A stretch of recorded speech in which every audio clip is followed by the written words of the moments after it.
سامعین کرام، اس وقت ملک کے بیشتر علاقے بارشوں، طوفانوں اور سیلابی ریلوں کی زد میں ہیں۔ ایک دردناک اور المناک صورتحال ہے جس پر ہر صاحب دل نہ صرف پریشان ہے بلکہ خون کے آنسو ہو رہا ہے۔ عزیز بھائیوں، دنیا دارالامتحان ہے۔ اس دنیا میں ہم سے پہلوں پر بھی مشکل حالات آئے، ہم پر بھی آئے ہوئے ہیں اور ہمارے بعد والوں پر بھی آئیں گے۔ المیہ آج کا یہ ہے،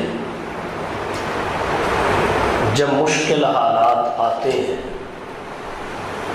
تو دو انتہائیں دیکھنے کو ملتی ہیں، دو قسم کی فکر سامنے آتی ہے اور یہ دونوں قسم کی فکر غلط ہے۔ ایک لبرل انتہا پسندی ہے،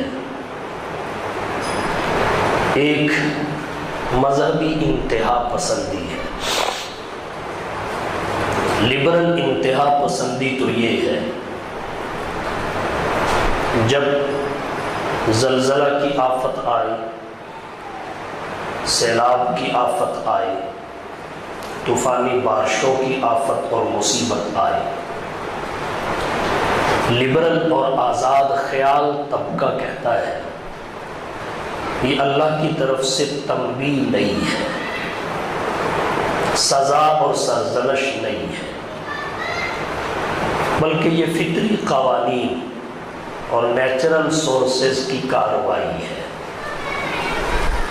اور اس سے آگے بڑھ کر وہ رجوع الی اللہ اور توبہ کی نفی کر دیتے ہیں۔ سائنس کا سہارا لیتے ہوئے یہ کہتے ہوئے نظر آتے ہیں کائنات کا نظام انسانی تغیر اور تصرف کی وجہ سے اس قسم کے آثار دکھا رہا ہے۔ جب زمین کو کھودا جانے لگے گا، ڈرلنگ ہوگی، معدنیات اور ذخائر نکالے جائیں گے تو زمین کا بیلنس اور توازن برقرار نہیں رہے گا۔ اس کے نتیجے میں زلزلے آئیں گے، آتے ہیں، سیلاب اور طرح طرح کی آفتیں آئیں گی۔ لبرل طبقے کی یہ سوچ، آزاد خیال لوگوں کا یہ کہنا سرے سے غلط ہے۔ ٹھیک ہے، فطری قوانین، نیچرل سورسز، اس کے پیچھے بھی تو کوئی طاقت اور ذات ہے۔ اہل ایمان سادہ فطری قوانین، نیچرل سورسز کو اصل قوت محرکہ نہیں مانتے۔ اس کے پیچھے اصل قوت محرکہ اللہ کی ذات، اللہ کی قدرت اور طاقت ہے۔ بہرکیف یہ ایک فکر ہے لبرل اور آزاد خیال طبقے کی کہ یہ فطری قوانین اور نیچرل سورسز کی کارروائی ہے، وہ اسے اللہ کی طرف سے سزا، سرزنش، تنبیہ ماننے کو تیار نہیں ہے۔ دوسری جانب کچھ ایسے لوگ ہیں جو ہر مصیبت اور پریشانی کو عذاب الہی قرار دینے میں ایک لمحہ نہیں سوچتے، ہر مصیبت اور پریشانی کو ایک منٹ سے پہلے عذاب الہی قرار دے دیتی ہے۔ یہ بھی ایک انتہا ہے۔ حقیقت کیا ہے؟ انسانوں کو جو مشکل حالات آتے ہیں وہ یا تو عذاب الہی ہوتے ہیں یا اللہ کی طرف سے آزمائش اور امتحان ہوتے ہیں یا پھر اپنی ذمہ داریوں کو پورا نہ کرنے کا نتیجہ ہوتے ہیں۔ ہر مصیبت اور پریشانی کو عذاب الہی قرار دے کر ہم اپنی ذمہ داریوں سے کوتاہی پر پردہ نہیں ڈال سکتے۔ مشکل مصیبت کبھی عذاب الہی ہوتی ہے، کبھی آزمائش اور امتحان ہوتی ہے، اور کبھی ذمہ داریوں کو پورا نہ کرنے کا نتیجہ ہوتی ہے۔ قرآن کریم میں اللہ تعالیٰ نے سابق نافرمان اور سرکش اقوام پر آنے والی مصیبتوں اور پریشانیوں کو عذاب الہی قرار دیا ہے، جن میں قوم عاد، قوم ثمود، قوم لوط اور دیگر سرکش اقوام ہیں۔ ان پر جو مصیبتیں آئی وہ کنفرم عذاب الہی تھی۔ دوسری قسم ہے آزمائش اور امتحان۔ یہ عذاب الہی نہیں ہوتا۔ قرآن کریم میں اللہ نے فرمایا وَلَنَبْلُوَنَّكُمْ بِشَيْءٍ مِّنَ الْخَوْفِ وَالْجُوعِ وَنَقْصٍ مِّنَ الْأَمْوَالِ وَالْأَنفُسِ وَالثَّمَرَاتِ وَبَشِّرِ الصَّابِرِينَ۔ ہم تمہیں مختلف طریقوں سے آزمائیں گے۔ اللہ مختلف طریقوں سے آزماتے ہیں، کبھی خوف کے ذریعے بِشَيْءٍ مِّنَ الْخَوْفِ، دشمن کا خوف مسلط کر دیا، کبھی بھوک کے ذریعے، فقر، بھوک اس میں مبتلا کر دیا، کبھی مالوں کی کمی کی شکل میں، منافع آیا ہی نہیں یا آیا تو کم آیا، کبھی کبھی راس المال بھی ہاتھوں سے نکل جاتا ہے، کبھی کبھی جانوں کی کمی، ہلاکتیں اور اموات بڑھ جاتی ہیں، پس ثمرات، کبھی کبھی پھلوں کی کمی، پیداوار میں کمی ہو گئی، پھل لگا پکنے اور اترنے سے پہلے خراب ہو گیا، اور اگر منڈی میں پہنچا تو اس کا ریٹ نہیں لگا، یہ اموال کی کمی میں آ گیا۔ تو یہ اللہ کی طرف سے آزمائش کے طریقے ہیں۔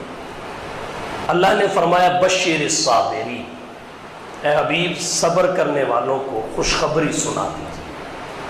مومن ہر حال میں کامیاب ہے، کسی مصیبت کی زد میں ہو تب بھی، کسی نعمت کے سائے میں ہو تب بھی، کیونکہ جب کامل ایمان والا شخص کسی مصیبت سے دوچار ہوتا ہے صبر کرتا ہے، اور جب کسی نعمت کو اٹھاتا ہے اس وقت اللہ کا شکر کرتا ہے۔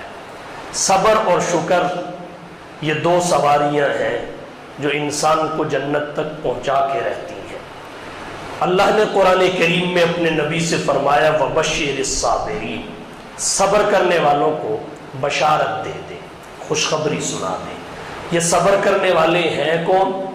الَّذِينَ إِذَا أَصَابَتْهُمْ مُصِيبَةٌ، جب ان پر کوئی مصیبت آتی ہے ہائے وائے نہیں کرتے، ماتم اور واویلا نہیں کرتے، شکوے اور شکایت کے راستے پہ نہیں چلتے، قالوا، بلکہ کہتے ہیں اِنَّا لِلَّهِ وَإِنَّا إِلَيْهِ رَاجِعُونَ، ہم اللہ کے لیے ہیں اور ہم اسی کی طرف لوٹ کر جانے والے ہیں، پلٹنے والے ہیں۔ یہ ہے آزمائش اور امتحان۔ صحابہ کرام پر بھی آئی۔ حضرت ابو بکر صدیق رضی اللہ تعالی عنہ کے زمانے خلافت میں قحط پڑ گئے۔ یہ وہی قحط تھا جس میں حضرت عثمان بن عفان نے اپنے شام سے آنے والے تجارتی قافلہ کا منہ کھول دیا تھا، غلے کا منہ کھول دیا، جس کی جتنی ضرورت ہے اٹھا کے لے جائے۔ اس کو عذاب نہیں، آزمائش کہا جا سکتا ہے۔ حضرت عمر بن خطاب رضی اللہ تعالی عنہ کا زمانہ خلافت تھا۔ سن 18 ہجری میں ملک شام کی ایک بستی تھی امواس، اس میں طاعون کی وبا پھیل گئی۔ اس طاعون کی وبا میں 25,000 مسلمان شہید ہوئے۔ 25,000۔ اس وقت یہ ملک شام کی بستی تھی امواس۔ بعد کے جغرافیہ میں تبدیلیاں بھی ہوئی۔ اردن میں ایک قبرستان ہے، اردن میرا جانا ہوا، اس قبرستان میں ہزاروں کی تعداد میں وہ صحابہ کرام مدفون ہیں جو طاعون امواس کی وبا میں اللہ کو پیارے ہوں۔ اس قبرستان میں میں گیا ہوں۔ حضرت ابو عبیدہ بن جراح، حضرت معاذ بن جبل رضی اللہ تعالی عنہ کی قبور بھی اردن میں ہے۔ موجودہ جغرافیہ میں یہ اردن میں آ چکی ہے، پہلے شام کا علاقہ کہلاتا تھا۔ ان قبور پر جانے کا اتفاق بھی مجھے ہوا ہے۔ تو عرض کرنے کا مقصد یہ ہے، 25,000 جلیل القدر شخصیات طاعون امواس میں اس دنیا سے چل بسی۔ تو یہ طاعون امواس جو وبا تھی، یہ عذاب نہیں تھا، یہ ہے نقص من الاموال والانفس، جانوں کی کمی ہو گئی، جلیل القدر شخصیات چلی گئی، اللہ کی طرف سے ایک آزمائش تھی۔ تیسری چیز ہے فرائض اور ذمہ داریوں کو پورا کرنے میں کوتاہی کرنا، اپنی ذمہ داریوں سے پہلو تہی کرنا۔ لا محالہ اس کا نتیجہ نقصان اور خسران ہے، تباہی اور بربادی ہے۔ ویسے ہی حضرت عمر بن خطاب رضی اللہ تعالی عنہ راتوں کو گشت نہیں کیا کرتے تھے، جو بھاری ذمہ داری ان کے کاندھوں پر آئی اسے پورا کرتے تھے۔ ویسے ہی نہیں فرمایا تھا کہ اگر نہر فرات کے کنارے پر ایک کتا بھی پیاسا مر گیا تو عمر بن خطاب سے پوچھا جائے گا۔ بیوہ کے گھر میں اپنی کمر پر اناج کی بوری لاد کے پہنچاتے تھے۔ اگر غلام نے کہا امیر المومنین آپ یہ میری کمر پہ لاد دیں، تو کہا یہاں تو یہ بوجھ اٹھا لے گا، میدان معاشر میں میرا بوجھ کیسے اٹھائے گا؟ تو جب وہاں میں نے اٹھانا ہے تو یہاں بھی میں اٹھانا چاہتا ہوں، تاکہ یہاں کا بوجھ اٹھانا وہاں مجھے سرخرو کر دے۔ ریاست مدینہ صرف لفظوں اور بیان بازی سے نہیں بن جاتا، اس کے لیے عملاً بہت کچھ کرنا پڑتا ہے۔ حضرت عمر بن خطاب رضی اللہ تعالی عنہ کے زمانے خلافت کو اغیار اور کفار نے آئیڈیل زمانے خلافت مانا ہے۔ ان کے نظام سلطنت اور طرز حکومت کو کفار اور اغیار نے اپنایا ہے۔ آج آپ یورپ ممالک میں چلے جائیں، وہاں کے جو معاشی اور معاشرتی قوانین ہیں ان کی بنیاد حضرت عمر بن خطاب رضی اللہ تعالی عنہ کا طرز حکومت ہے، ان کا طرز عمل ہے۔ تو جب کوئی شخص اپنی ذمہ داری پوری نہیں کرتا، فرائض میں کوتاہی کرتا ہے، اس کی وجہ سے جو حالات پیدا ہوتے ہیں وہ اپنی جان چھڑانے کے لیے انہیں بھی عذاب الہی قرار دے دے، یہ سراسر غلط ہے۔ تو مشکل حالات یا عذاب الہی ہوتے ہیں یا اللہ کی طرف سے آزمائش اور امتحان ہوتے ہیں، یا اپنی ذمہ داریوں اور فرائض کو انجام دینے میں کوتاہی کا نتیجہ ہوتے ہیں۔ اس وقت وطن عزیز پاکستان کے بیشتر علاقوں میں جو صورتحال ہے، اسے اگرچہ عذاب الہی بھی کہا جا سکتا ہے، تنبیہ اور سرزنش بھی کہا جا سکتا ہے، اللہ کی طرف سے آزمائش اور امتحان بھی کہا جا سکتا ہے، لیکن اس میں سب سے نمایاں اور واضح پہلو جو ہے وہ اپنے فرائض ذمہ داریوں میں کوتاہی کے نتائج کا ہے۔ مملکت خداداد پاکستان کا 75واں یوم آزادی اس ماہ منایا گیا، اگست کا مہینہ چل رہا ہے،